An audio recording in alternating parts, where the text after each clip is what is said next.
میں ایک واقعہ آپ کو سناتا ہوں جو خود میرے ساتھ پیش آیا۔ میرے پاس کئی سال پہلے کی بات ہے، جرمنی سے ایک صاحب کا میرے پاس خط آیا اور انہوں نے اپنا حال یہ لکھا کہ میں پاکستان میں تھا اور وہاں سے پھر میں روزگار کی تلاش میں جرمنی آ گیا۔ جرمنی جب آیا تھا تو اس وقت دین کا کوئی احساس میرے دل میں نہیں تھا، دین کی کوئی فکر میرے دل میں نہیں تھی۔ میں صرف دنیا کمانے کے لیے یہاں پر آ گیا تھا، تو نہ اپنے دین کی کچھ خبر تھی، نہ معلومات تھی، نہ اس پر عمل تھا۔ لیکن یہاں پر رہتے رہتے میں نے ایک کرسچن لڑکی سے میرے تعلقات ہو گئے اور پھر میں نے اسے شادی کر لی۔ شادی کے بعد بھی کوئی دین کی طرف رغبت پیدا نہیں ہوئی، کوئی احساس پیدا نہیں ہوا۔ لیکن جب اولاد ہو گئی اور اولاد ذرا نشو و نما پانے لگی، ذرا سی وہ سمجھدار ہونے لگی، تو اس وقت میں نے دیکھا کہ میری کرسچن بیوی وہ اولاد کو کرسچینٹی پڑھا رہی ہے اور کرسچینٹی کی تعلیم دے رہی ہے۔ تو اس وقت میرے دل کا اندر کا سویا ہوا مسلمان جاگا کہ یہ میری اولاد ہے اور یہ کرسچن بننے جا رہی ہے، میری بیوی اس کو کرسچینٹی پڑھا رہی ہے۔ تو میں نے اپنی بیوی سے کہا کہ تم اس کو یہ کرسچینٹی مت پڑھاؤ۔ بیوی نے کہا میں کیوں نہ پڑھاؤں، یہ میری بھی اولاد ہے اور میں اس کو حق سمجھتی ہوں، تو اپنی اولاد کو بھی ویسے ہی بنانا چاہتی ہوں۔ میں نے کہا نہیں، کرسچینٹی حق نہیں ہے، اسلام برحق ہے۔ تو اس نے کہا مجھے ثابت کرو کہ کیوں برحق ہے اسلام اور کرسچینٹی میں کیا خرابی ہے۔ تو اب میرے پاس علم تو تھا نہیں، مجھے اپنے دین کا بھی پتہ نہیں تھا، کرسچینٹی کا بھی پتہ نہیں تھا، لہذا جب وہ بات کرتی تو میں اس کا جواب دینے کے لیے کی پوزیشن میں نہیں تھا، اس کے سوالات کا جواب نہیں دے سکتا تھا، اس کے اعتراضات کا جواب نہیں دے سکتا تھا۔ تو میں اس مشکل میں ہوں کہ میری اولاد وہ میری بیوی کی تعلیم و تربیت کے نتیجے میں کرسچن بننے جا رہی ہے اور میرے دل پر آرے چل رہے ہیں، میں کچھ کر نہیں سکتا۔ تو آپ مجھے کوئی طریقہ بتائیے۔ یہ خط میرے پاس آیا تو میں نے اللہ تبارک و تعالیٰ سے دعا کی کہ اللہ کوئی ایسی تدبیر اس دل میں ڈال دیجیے کہ جس سے اس بیچارے مسلمان کی مشکل حل ہو۔ تو میں نے اس کو لکھا کہ ایک تو میری کتاب ہے واٹ از کرسچینٹی کے نام سے، جس میں کرسچینٹی کے بارے میں تفصیل ہے، تو وہ کتاب میں نے بھیجی اور ساتھ میں اس سے کہا کہ آپ اپنی بیوی سے بحث کرنا بند کر دیں، کیونکہ بحث کرنے سے کچھ فائدہ نہیں ہوگا، آپ کو خود معلومات نہیں ہے اور بحث کرنے سے ویسے بھی فائدہ نہیں ہوتا۔ جب بحث مباحثہ شروع ہوتا ہے تو ہر ایک آدمی چاہتا ہے دوسرے کو زیر کر دے، اس سے کوئی خاص فائدہ نہیں ہوتا۔ تو آپ بحث کرنا تو بند کر دیں، البتہ ان کو دو باتوں پر آمادہ کر لیں۔ ایک بات تو یہ کہ ان سے یہ کہیں کہ بھئی خدا کو تم بھی مانتی ہو اور میں بھی مانتا ہوں، اور یہ بھی مانتی ہو کہ خدا سے دعا کی جاتی ہے، تو آؤ ہم دونوں بیٹھ کر یہ دعا کریں، اکٹھے بیٹھ کر یہ دعا کریں کہ یا اللہ اگر اسلام برحق ہے تو ہمارا سینہ اسلام کے لیے کھول دیجئے، اس پر عمل کی توفیق عطا فرمائیے، اور اگر کرسچینٹی برحق ہے تو پھر کرسچینٹی کے اوپر ہمارا دل کو مطمئن کر دیجئے۔ دونوں مل کے یہ دعا کیا کریں۔ ایک تو اس بات پر اس کو آمادہ کریں، دوسرے اس بات پر آمادہ کریں میں کتاب بھیج رہا ہوں کہ وہ کتاب کا مطالعہ کر لیں۔ میں نے یہ لکھ تو دیا، اللہ تعالیٰ سے دعا بھی کی کہ اللہ میں نے لکھ تو دیا ہے، اس کو مؤثر و مفید بنا دیجئے۔ کچھ عرصے کے بعد اس ساتھی کا خط آیا، اس نے لکھا کہ الحمدللہ میری بیوی نے آپ کی دونوں باتیں تو مان لی ہیں اور کہا کہ یہ دعا بھی کروں گی اور یہ کتاب بھی پڑھوں گی، لیکن ابھی کوئی فرق نہیں آیا، معاملہ کیوں کا توں ہے۔ تو میں نے پھر ان کو خط لکھا کہ آپ گھبرائیں نہیں اور اس عمل کو جاری رکھیں، دعا کرتے رہیں، تو گھبرائیں نہیں۔ اس کے کچھ عرصے کے بعد ان کا خط آیا میرے پاس، اس میں انہوں نے لکھا کہ عجیب و غریب واقعہ ہو گیا وہ یہ کہ میری بیوی وہ کسی جگہ کوئی ڈگری کورس کر رہی تھی، اس سلسلے میں یونیورسٹی گئی، اور یونیورسٹی سے واپس آتے ہوئے ہم دونوں واپس آ رہے تھے، وہ گاڑی ڈرائیو کر رہی تھی، میں اس کے برابر میں بیٹھا ہوا تھا، تو اچانک اس نے گاڑی ایک جگہ روک کر اور اس نے اپنا سر اسٹیئرنگ کے اوپر جھکا لیا اور بے تحاشا رونے لگی۔ میں سمجھا کہ خدا نہ کرے اس کے اوپر کوئی دل کا دورہ پڑا ہے یا کوئی تکلیف ہوئی ہے، تو میں پریشان ہوا۔ میں نے پوچھا کیا بات ہے، تو روتے روتے اس سے بولا نہیں جا رہا تھا۔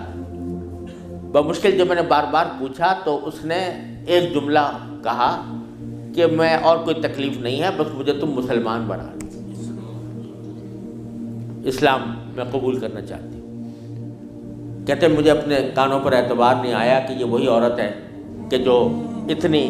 شدت کے ساتھ مجھ سے بحث کیا کرتی تھی، اور اب یہ کری کہ میں نے کیا کہا، تو بار بار میں نے اس سے پوچھا تو اس نے کہا کہ نہیں، میں سچ کہہ رہی ہوں کہ مجھے مسلمان ہونا ہے، تو مجھے کہیں لے جا کر مجھے مسلمان بناؤ۔ میں پھر اس کو فوراً اسلامی سینٹر میں لے گیا، وہاں جا کے اس نے کلمہ شہادت پڑھا، مسلمان ہوئی، اور اس نے خط میں لکھا تھا کہ یہ اتفاق سے یہ دن رمضان کا تھا، اور آج پہلا موقع ہے کہ ہم دونوں نے سحری میں اٹھ کر ہم دونوں نے اکٹھا روزہ رکھا ہے، اور آپ کو خط لکھ رہے ہیں، اور دوسرا خط میری بیوی کی طرف سے ہے۔ تو دوسرا خط اس کے ساتھ تھا اس کی بیوی کی طرف سے، اور اس نے مجھے لکھا تھا کہ میں آپ کا شکریہ ادا کرتی ہوں کہ آپ نے مجھے ایک ایسا طریقہ بتایا جس کے ذریعے اللہ تبارک و تعالیٰ نے مجھے ہدایت عطا فرمائی۔ تو یہ میرے خود اپنے ساتھ پیش آیا ہوا واقعہ ہے۔ اللہ تعالیٰ سے اگر ہدایت مانگی جاتی ہے وہ دعا رد نہیں ہوتی۔ یعنی بہت سی دعائیں جو ہم دنیا کے لیے مانگتے ہیں کہ یا اللہ ہمارا روزگار لگ جائے، ہماری دولت میں اضافہ ہو جائے، اس میں ضروری نہیں کہ اللہ تبارک و تعالیٰ وہی چیز دے دیں جو آپ نے مانگی ہے، اس لیے کہ بعض اوقات اللہ تعالیٰ کے علم میں ہوتا ہے کہ یہ چیز اس کو دیں گے تو اس کے لیے نقصان دہ ہوگی، کوئی اور چیز دے دیتے ہیں، اس سے اچھی چیز دے دیتے ہیں۔ بعض مرتبہ آدمی مانگتا ہے کہ مجھے میری دولت میں اضافہ ہو جائے، لیکن اللہ تعالیٰ جانتے ہیں کہ اس کی دولت میں اضافہ ہوگا تو پتہ نہیں یہ کس وادی میں جا کے گرے گا، لہذا وہ نہیں دیتے اس کو، لیکن دعا کا ثواب اس کو دے دیتے ہیں۔ اسی طریقے سے بعض اوقات دنیا کے بارے میں اگر یہ ہو کہ بھئی یا اللہ میاں مجھے محسن فرض کرو کہ بیمار ہے تو شفا مل جائے، تو بیماری کے اندر بعض اوقات اللہ تعالیٰ جانتے ہیں کہ اس کا بیمار رہنا ہی اس کے حق میں زیادہ فائدہ مند ہے، تو وہ بعینی ہی وہ چیز نہیں دیتے، لیکن اس سے اچھی چیز عطا فرما دیتے ہیں۔ یہ اللہ تبارک و تعالیٰ کی سنت ہے دنیاوی چیزوں کے بارے میں۔ لیکن اگر کوئی ہدایت مانگے سچے دل سے، یا اللہ مجھے ہدایت دے دے، یا اللہ مجھے سیدھے راستے پر چلنے کی توفیق دے دے، یا اللہ میری اولاد کو سیدھے راستے پر چلنے کی توفیق دے دے، تو یہ دعا رد نہیں ہوتی، اور یہ دعا ضرور قبول ہوتی ہے بشرطے کہ مانگنے والا ہو، سچے دل سے مانگے، خشوع کے ساتھ مانگے، اللہ تعالیٰ سے مانگنے کے انداز میں مانگے، تو اللہ تبارک و تعالیٰ وہ دعا رد نہیں فرماتے۔ بلکہ میرے شیخ حضرت عارفی رحمۃ اللہ علیہ فرمایا کرتے تھے کہ اپنے اللہ میاں سے جب کوئی مانگو تو مچل کر مانگا کرو، یعنی اپنے اللہ میاں سے باتیں کیا کرو، کہہ دیا کرو یا اللہ یا تو مجھے ہدایت دے دیجئے ورنہ آخرت میں مجھ سے مواخذہ نہ فرمائیے گا، یا تو مجھے ہدایت دے دیجئے، گناہوں سے بچا لیجئے، اپنی نافرمانیوں سے بچا لیجئے، یا پھر آخرت میں میری گرفت نہ فرمائیے گا۔ تو بندہ جب اس طرح مانگتا ہے تو اللہ تبارک و تعالیٰ ضرور عطا فرماتا ہے، ہدایت ملتی ہے، اور ساتھ ساتھ یہ کہ وہاں پر آپ کے لیے ایک عذر ہو جاتا ہے کہ یا اللہ میں نے تو آپ سے مانگا تھا اور کہا تھا کہ مجھے ہدایت دے دیجئے، میرے گناہ چھڑوا دیجئے مثلا۔ تو آدمی اپنی سی کوشش کرے اور باقی کام کے لیے دعا کرے، صرف دعا بھی کافی نہیں ہوتی، اپنی سی کوشش بھی ضروری ہے۔ جیسے میں نے وہ یہ مثال دی تھی تو میں نے ساتھ میں اس کو کتاب بھی دی تھی، ایسا نہیں کہ صرف دعا ہی پر اکتفا کرے، بلکہ تھوڑا سا طلب اس کے اندر پیدا ہو، کہ طلب بھی ہو اور اس طلب کے لیے کوئی عملی اقدام اپنا سا کرے، اس کے بعد اللہ تعالیٰ سے مانگے تو اللہ تعالیٰ رد نہیں فرماتے۔ حضرت مولانا رومی رحمۃ اللہ علیہ فرماتے ہیں، مثنوی والے مولانا رومی فرماتے ہیں کہ دیکھو حضرت یوسف علیہ السلام کا واقعہ دیکھو کہ ان کو جب زلیخا نے ورغلایا، گناہ کے اوپر آمادہ کرنے کی کوشش کی، تو قرآن کریم میں ہے کہ اس سے پہلے اس نے سارے دروازوں پر تالے ڈال دیے تھے، غلقت الابواب، سارے دروازوں پر تالے ڈال دیے تھے، اور پھر حضرت یوسف علیہ السلام کو بہکایا، ورغلایا۔ تو حضرت یوسف علیہ السلام آنکھوں سے دیکھ رہے تھے کہ سامنے دروازوں پر تالے پڑے ہوئے ہیں، نکلنے کا راستہ نہیں ہے، لیکن انہوں نے یہ سوچا کہ میرے بس میں اتنا ہے کہ دروازے تک چلا جاؤں، بھاگ کر، تو بھاگ گئے، دروازے تک پہنچ گئے، اور وہاں جا کے مانگا اللہ تعالیٰ سے کہ یا اللہ یہاں تک پہنچنا تو میرا کام تھا، آگے دروازے سے باہر نکالنا اور اس گناہ سے مجھے بچانا آپ کا کام ہے۔ تو نتیجہ یہ ہوا کہ دروازے کے تالے ٹوٹ گئے اور داخل۔ تو مولانا رومی فرماتے ہیں کہ گرچہ رکھنا نیست عالم را پدید، خیرہ یوسف وار می باید دوید، اگرچہ تمہیں اس دنیا کے اندر تمہیں کوئی راستہ نظر نہیں آ رہا، گناہوں سے بچنے کا، اللہ تبارک و تعالیٰ کی نافرمانی سے بچنے کا ماحول ایسا ہے، اس سے نکلنے کا راستہ نظر نہیں آیا، لیکن خیرہ یوسف وار می باید دوید، جس طرح یوسف علیہ السلام دروازے اپنے حد تک جتنا کر سکتے تھے اس کے لیے دروازے تک دوڑ گئے، اس طرح تم بھی دوڑ جاؤ اور پھر اللہ تبارک و تعالیٰ سے مانگو، تو اللہ تبارک و تعالیٰ انشاءاللہ رد نہیں فرمائیں گے۔ اس لیے میں عرض کرتا ہوں کہ